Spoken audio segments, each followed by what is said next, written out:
श्री महाभारत कथा।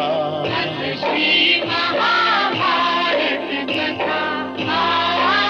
महाभारत कथा।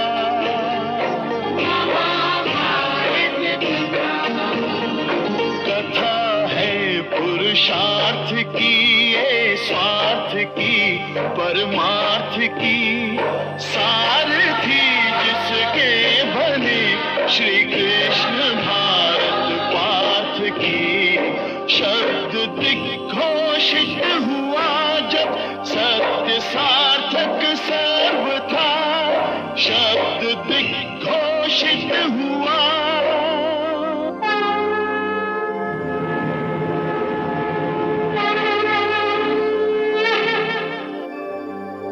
यदा यदा हि धर्मस्य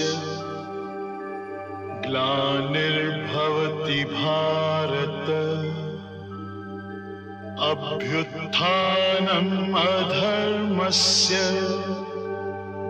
तदात्मानं सृजाम्यहम्, परित्राणाय साधूनां,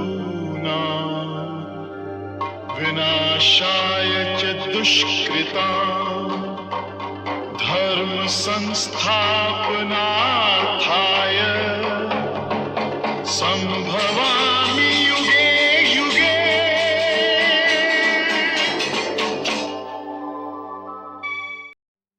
Moved by grief also, in the presence of Utanka, the prince asked his ministers the particulars of his father's journey to the regions of the blessed.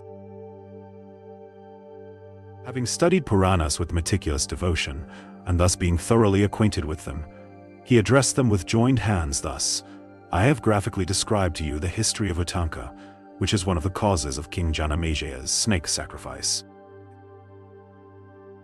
The holy men replied, O son of Lomaharshana, we shall ask thee about what we are anxious to hear, and thou wilt recount the tales one by one. Having studied Puranas with meticulous devotion, and thus being thoroughly acquainted with them, he addressed them with joined hands thus: I have graphically described to you the history of Utanka, which is one of the causes of King Janamaya's snake sacrifice. What, revered sirs, do ye wish to hear now? What shall I relate to you? He is acquainted with those divine stories which relate to the gods and Asuras. He adequately knoweth the histories of men, serpents, and Gandharvas. Further, O Sati, in this sacrifice that learned Brahmana is the chief. After a while, that excellent Brahmana, Saunaka, having duly finished all his duties, and having propitiated the gods with prayers and the mains with oblations of water, came back to the place of sacrifice, where with Sati seated before was the assembly of saints of rigid vows, sitting at ease. And when Saunaka was seated in the midst of the Ritwiks and Satyas, who were also in their seats, he spake as followeth. Saunaka said, Child, thy father formerly read the whole of the Puranas, O son of Lomaharshana, and the Bharata with Krishna Dwaipayana. Hast thou also made them thy study? Sati answered, By me hath been acquired all that was formerly studied by the high-souled Brahmanas, including Vaisampayana, and repeated by them. By me hath been acquired all that had been studied by my father.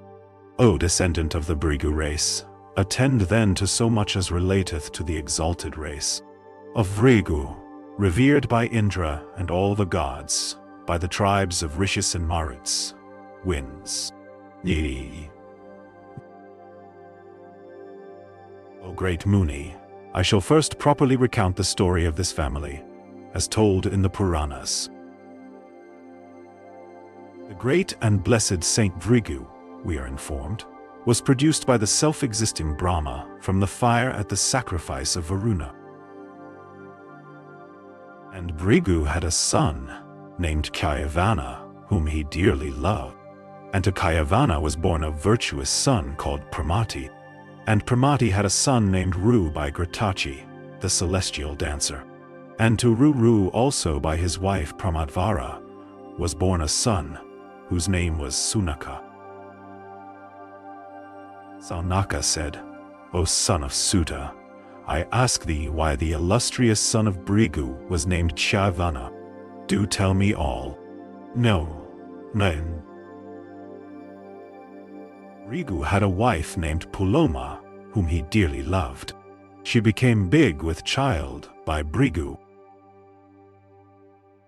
And one day, while the virtuous continent Puloma was in that condition, Bhrigu, great among those that are true to their religion, leaving her at home, went out to perform his ablutions. It was then that the rakshasa called Puloma came to Bhrigu's abode. And seeing her, he became filled with lust and lost his senses. The beautiful Puloma entertained the rakshasa thus arrived with roots and fruits of the forest.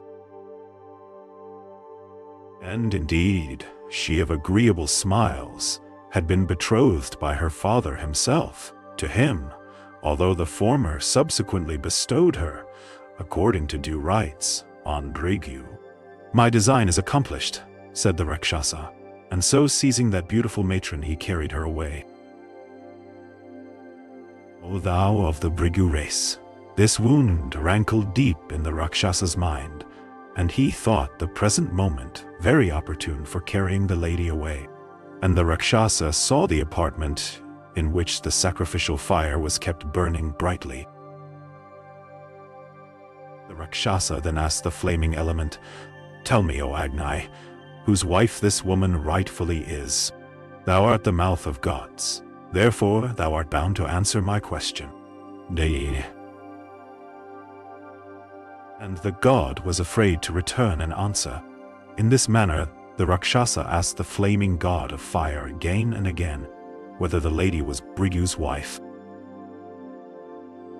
Thou, O god of fire, said he, residest constantly within every creature, as witness of her or his merits and demerits. O, thou respected one, then answer my question truly. Has not Bhrigu appropriated her who was chosen by me as my wife? Thou shouldst declare truly whether therefore she is my wife by first choice. Near, mine, me, Nana Shuktiwi, Ibawadsa, Mihals. The seven-flamed god, having heard these words of the rakshasa, became exceedingly distressed, being afraid of telling a falsehood and equally afraid of Bhrigu's curse. And the god at length made answer in words that came out slowly. This Puloma was indeed first chosen by thee, O Rakshasa, but she was not taken by thee with holy rites and invocations. But this far-famed lady was bestowed by her father on Bhrigu as a gift from desire of blessing. She was not bestowed on thee, O Rakshasa. This lady was duly made by the rishi Bhrigu, his wife, with Vedic rites in my presence. Having heard these words from the god of fire, the Rakshasa assumed the form of a boar, and seizing the lady carried her away with the speed of the wind, even of thought. Then the child of Bhrigu, lying in her body, enraged at such violence, dropped from his mother's womb, for which he obtained the name of Chyavana. And the Rakshasa, perceiving the infant drop from the mother's womb, shining like the sun, quitted his grasp of the woman, fell down, and was instantly converted into ashes.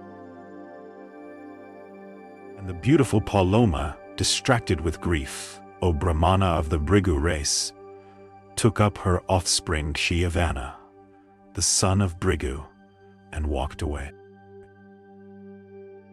And Brahma, the grandfather of all, himself saw her, the faultless wife of his son, weeping. And the grandfather of all comforted her who was attached to her son.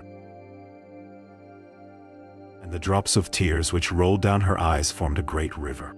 And that river began to follow the footsteps of the wife of the great ascetic Bhrigu. And Brahma, the grandfather of all, himself saw her, the faultless wife of his son, weeping. And the grandfather of all comforted her who was attached to her son. See